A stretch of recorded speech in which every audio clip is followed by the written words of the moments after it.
Okay, I've taken a break. I kind of. I'm still drinking a bit of water. Like, give me a sec. I want to briefly talk about how I, you know, leveled this build and progressed.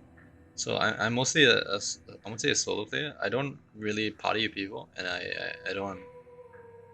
I mean, I don't really play anyone else. I just play on my own, and I sell stuff. I mean, I use Trade League as a way to sell stuff and buy stuff from other people, and that's pretty much it. I don't like buy services, maybe a bit of harvest or like crafting and stuff, but I don't really like look for other people to do challenges and all that. So I will do these things myself.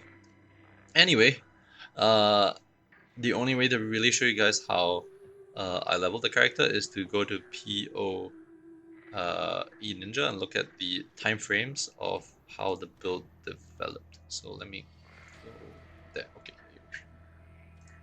As you can see, this is what I currently have on my character. Obviously, it's a lot of stuff, and you're like, oh, wow, such nice gear. But if you go all the way to like day, I don't know why I can go like day one. Let me go all the way back to day two, and you can see like this is considerably not as nice. But still, it's good to go through these things because by going through these things, you be able to understand like how I go about making currency, how I go about scaling my character, and what are the things I look for in the market that will help me to gain an advantage or do well. So first things first, as you can tell, when I started out, I ran Spectral Helix. And the reason why I ran Spectral Helix at the start is because it doesn't rely on strike skills on gloves, right? So at the start, it's very expensive to buy +1 strike skill on gloves. And the reason why it's very expensive is because at the league start, it's just not dropping for everyone. And then the currency to roll these things are expensive. So the likelihood is that you won't have one like day, maybe even to the first week. So as a result, when you don't have strike skills on your gloves, you can't really run lightning strike because you gimp your damage, right? You don't have strike skills, your lightning strike damage is I think halved for a single target. So the only logical skill to go for would have been Spectral Helix. So Spectral Helix, I went for Spectral Helix here. Oh, I mean you can. Okay, so for example, if you go strike skills, you can go here and get the Tribal Fury. So you path this way, get Tribal Fury, and then you get the life nodes and the aura nodes. But uh, otherwise just go Spectral Helix. So I went Spectral Helix at the start. So I'll briefly go into a bit of my gear. You always want to run a Perseverance because Perseverance gives you about 60% to 80% more damage, right? Even with like less than 50k armor. And so therefore, if you're starting out this character, the first thing you want is to pick up a Perseverance immediately, and wear it the moment you hit like level 78. Because the moment you have this, along with like a pretty decently leveled Determination, mine's 19 here, and Grace, you're going to be you're gonna do more damage, right? And that's good. So that's the one major thing. The second major thing is that Gull is really, really, really strong. You want this, right? And it's going to be cheap for you, so try to look for a good enchant, right? In this case, I managed to buy this one cheap from the market. It was 20% increase Assassin's Mark Curse effect, but you probably will find one really cheap for like 2 chaos with an enchant maybe about 10 or 15, right? A good enchant 10 or 15. So do go for this. You definitely want to go for Gull. So how do you run a Gull? Let me show you. So when you run a Gull, what you're looking for is you want to get a lot of Atlas passives as fast as possible. So you just want to do as many masses as possible. And the way you want to path is that you want to go through here and then get these Domination Shrine duration passives. Why? Because you get duration of your shrine, which gives you duration of your Gal buffs, and it also gives you your Gal buffs also buff the shrines that you get from this. So this gives you a very zoomy character with very little investment, and gives you a whole bunch of like damage and survivability with very little investment. So yeah, get this, get the Gal, right? That's then get this, get the Gal, and get Perseverance, like the number ones of this particular build. You also want to path through somewhat here and then get the shrines here as well. So let's say if you want to go look at shrines, it's here, here, and here. So how you go about doing it is you go through here, you path through here, and then you path through here.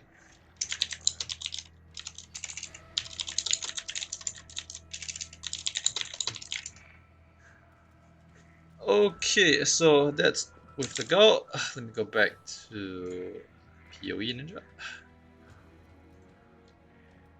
The rest of your gear, for your weapon. Okay, so your weapon at that point, I was considering going claws, because elite claws are gonna be quite good. Actually, elite claws are gonna be exceptionally good.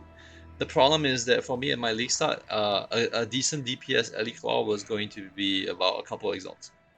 And because it was going to be a couple exalts, I was kind of priced out of the market, right? I wasn't pushing so hard to the point where I had like, you know, a crap ton of currency to be able to farm to buy a claw like that. And I also recognized I didn't have the time to farm with that claw to stay ahead, right? To stay ahead of everyone else. So what I did was I recognized that I couldn't do that and went for swords instead. So swords are a little bit different than claws. You're gonna scale just flat ally damage as much as possible. So you can get like a two-hander, which gives you about 1.2 to 1.5k ally damage, right? And then you'll be asking like, oh, usually people don't like these swords because the different ally damage is very hard to penetrate and like resistances, and it sucks versus mobs with ally res. That's true. That's unfortunate. That at least start you will feel a bit uncomfortable trying to kill mobs with ally resistances. But what helps a lot is Trinity, right? Because Trinity, you can proc Trinity with a triple ally sword, and then Trinity gives you quite a bit of penetration. Oh, not to mention, like you can always path down here. I mean, I didn't do this, but I would have done this now that I realize it to get 10% pen here. Yeah. So yeah, that's the second rule. Getting a weapon is about figuring out uh, what is available for you and the options, what options you have, and picking one that you can afford. All right. So in this case, for me, 200 swords. For you, elite claws could be cheap again. You see what works for you, right? When you go for claw instead of sword, you go for the nodes here, Nightblade.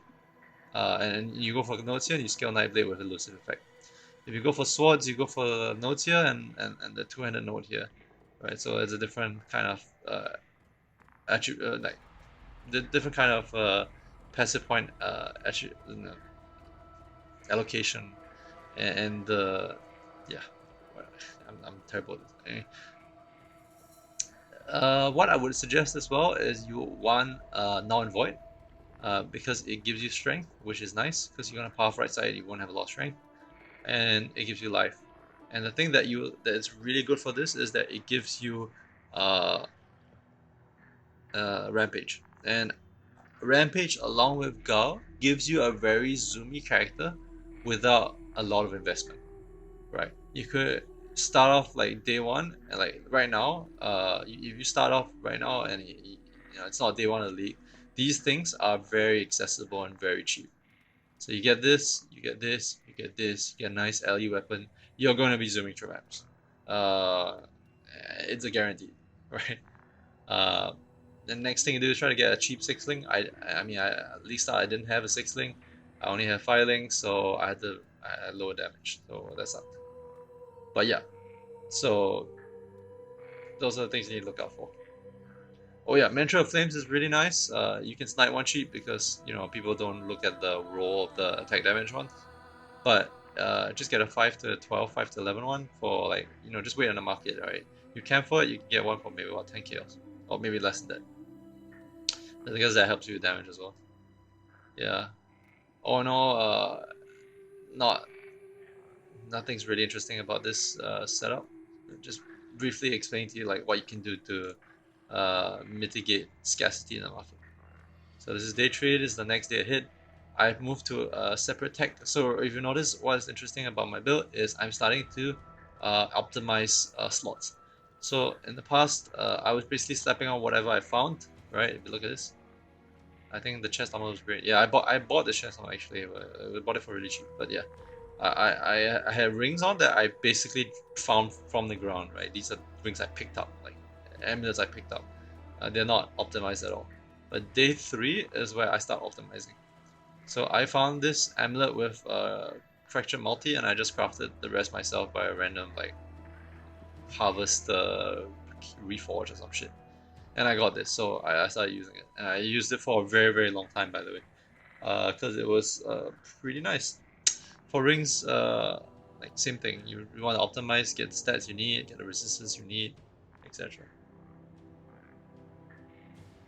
Okay, the next thing I wanted to suggest to you, this is something that now you can afford and is very cheap, and you must do this because it gives you so much power. So an Orov's Charge Runic Solarets is amazing for the reason that it gives you adrenaline procs alongside a flagellance. Okay, so in the case I have a Masochist Iron Flask of the Dove, you want something that gives you flash shadows when you're hit by an enemy on your Iron Flask, and this what this does is that it basically breaks your ward. Whenever you get hit, it breaks your ward. It gives you 3 seconds of adrenaline and gives you 25% of your life back, and removes ailments from first to what's it called again? Uh, Let me stop back. Sheesh.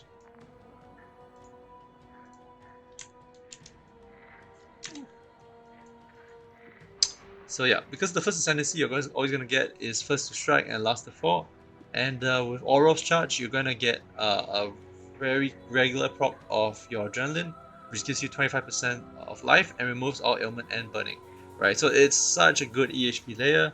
It's such a good DPS layer because it gives you so much damage and attack speed, uh, and gives you so much life. Right, so I would 100% suggest this. You're going to get first to strike, last to fall as your first ascendancy point. Why? Because you can easily progress with divine blessing, and yeah. Anyway, let's go back.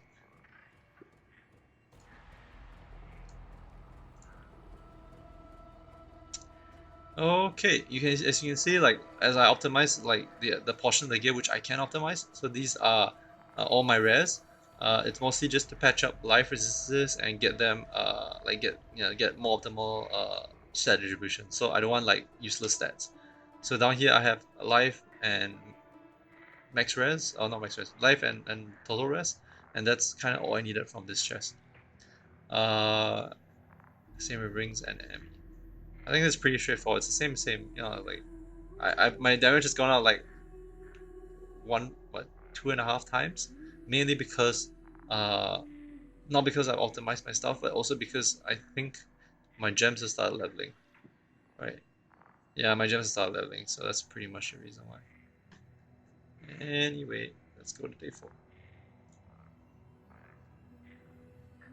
So day 4, not much change. It's all at this point currency accumulation. So what you're doing is you're gonna try to do as much as possible, be as efficient with what you upgrade. You stop like buying useless things. If you can clear T16s with that build, with this build, you stop. You don't spend, you don't buy new gear. You just keep grinding, right? Get more currency, be more efficient, and what I would generally try to do is I would buy what I would think to be end game equipment, right? That people are not watching out for. So stuff like this. I bought an impossible escape with imbalance guard for about 5 exalts. So I started accumulating a currency. I had like 5 exalts at that point, and I bought this for 5. Right now it's 20 plus. I sold this for 20 exalts. So that's the reason why you buy stuff that is kind of endgame for your build, and that no one's looking out for at that point. Because while everyone's spending exalts on getting like marginal increases of gear, you don't need those marginal increases. You just go for you just work with what you have, and be more efficient with your gear, and then you buy these big ticket items that you know you'll sell later for more currency. Yeah, but if you look at the rest of my gear, nothing has changed. I did 6 link this, by the way, so that's nice. I think whatever fusing that I had, I was either 6 linking this or trying to 6 link the chest, and I got the sword instead. For gloves, obviously getting a cheap corruption is nice because crit chance is massive for your damage. So I locked out. I found this for like maybe 10 chaos, so I upgraded. Right. Yeah, that's pretty much it. You notice the tree hasn't changed much as well, except that now I have the imbalance card, so I get a lot of max res nodes here, uh, and that helped me to be a lot more tanky. So right now I'm like sitting at 5.1k life, which most people are sitting on probably at this point in time 3 or 4k. I don't advise that. Just go for as much life as possible. Let your Gao, let your Orofs, let your Rampage carry you through maps. Alright, let's go day 5. Okay, day 5 is where I start scaling my single target damage. And while I was looking for in the market, I realized that there was dual tempo gloves, right? And I wanted to get one, right? I was like, I really want to get a rare glove, and the reason why I want a rare glove is because I want my strike skills, and I wanted to try lightning strike because I played Spectral Helix the league before, and it was really boring to keep playing Spectral Helix. So I bought a tempo glove. I think this was like 4 or 5 exalts at the time. No one knew it was how easy it was to get it. So I was looking for one that had good suffixes, a good third suffix. I found accuracy, so I bought this for like 4 or 5 exalts. And then I just crafted on the projectile pierce and the strike skills target one additional nearby enemy, and then swapped completely to lightning strike. So I have lightning strike here, and it's doing pretty decent DPS. I've also at the same time started, as I said, go for end game stuff, right, that no one's looking out for. So I went for brutal fervor jewels. These cost me probably 3 exalts each or 4 exalts each. So it's a total of maybe like 7 or 8 exalts, right? And this was like 5. So you notice all my currency is going to things that I know will sell later on. And then I also bought a cluster drone. Yep, that's pretty much it. Not many other changes. Okay, let's go for day 6. Day 6. The chests are great, and now buying more tempo glove mods. I sold the last, so you notice because I went when I buy tempo mods, I'm like, I know it will sell because people are looking out for these things. So I sold my old one, I bought another one for cheaper, and then I just replaced it. Crafted on the strike skills and pierce again. Yeah, I also bought a watcher's eye because I started looking for cheap ones. I bought this for like maybe 3 exalts. Uh, this went up to 9 exalts in like less than a week. So that's why you go for these jewels early. Yeah. Anyway, and you can tell my damage is like going up pretty significantly when I buy when I start investing all these expensive stuff. My weapon hasn't changed if you've noticed. It is still the same weapon.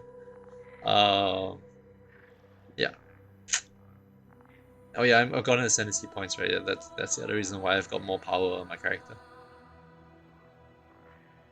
Anyway, oh yeah, the Defiance banner 40% is nice. Yeah. Okay. Anyway, let's move on. I did. Oh yeah, I bought this chest. It was really cheap. I think the guy got it through Rogue and he underpriced it. It was like 50 chaos. I don't know why. So I just crafted it. And linked it. I think did I 6 link it? No, I didn't 6 link it. Not yet. But yeah, so I crafted it. I got the aura effectiveness. I got the grace aura, and then I crafted on the Gravicus mod. I think I bought it from TFT because I didn't find the Gravicus mod yet. Yeah, so that's the main upgrades. Okay, let's go to week 1, which is I think day 7 or something. Gear has stayed pretty much the same. I'm optimizing Flask now, I think. So if you go back from day 6 to week 1, no, actually no, I already started optimizing Flask previously, so no. When did I start optimizing Flask? Wow, I started doing it day 5. Okay, well,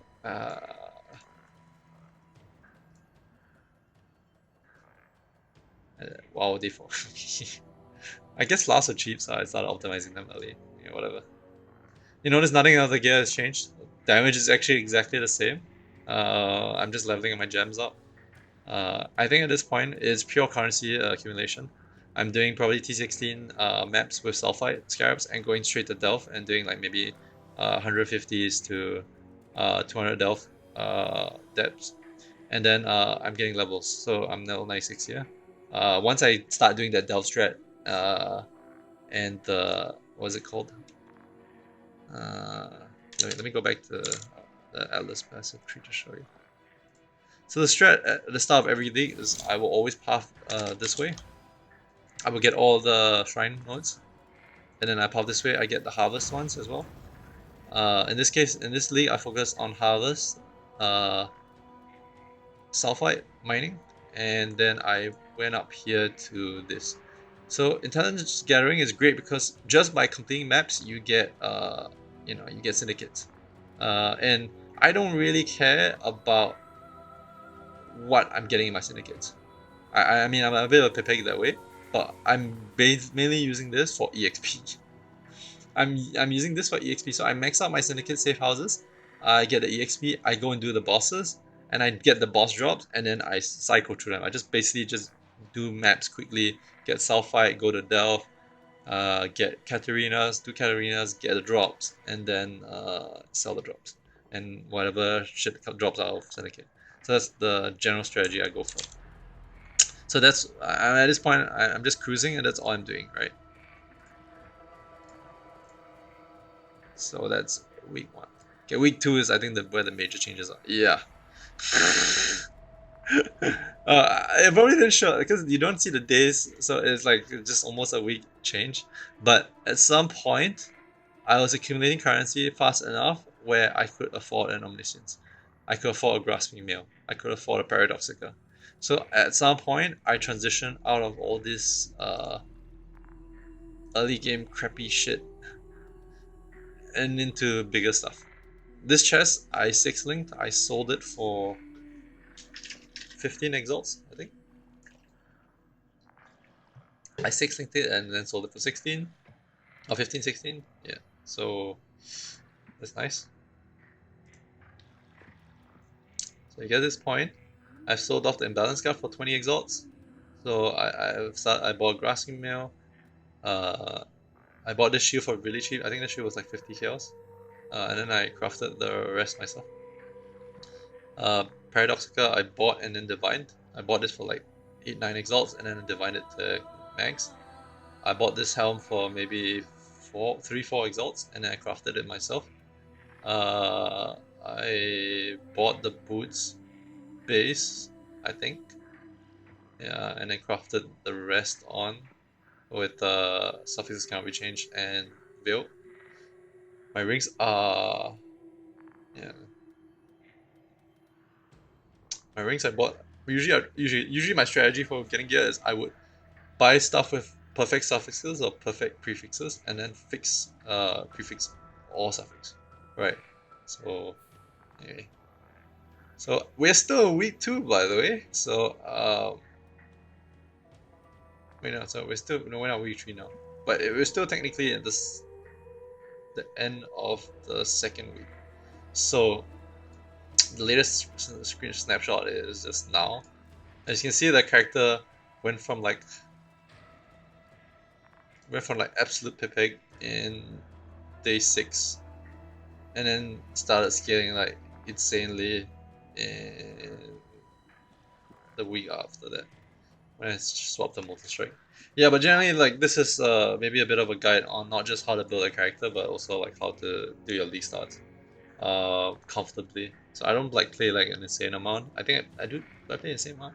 I play a pretty reasonable amount. I do have a day job. I work, so yeah. Anyway, I work, so this is still pretty comfortable levels of progression. Yeah. Anyway, that's all there is to it. Let me go back and maybe show a bit of how the Atlas delving thing went. I think I've already made a video for that, so I don't have to show it. Yeah. Anyway, that's all there is to it. Peace. Hope this has helped you make your own character. Remember, nothing I'm telling you has to be followed strictly. You figure out for yourself what is the best route to get what you want. I'm just telling you what I think is strong. That's all. Alright, peace.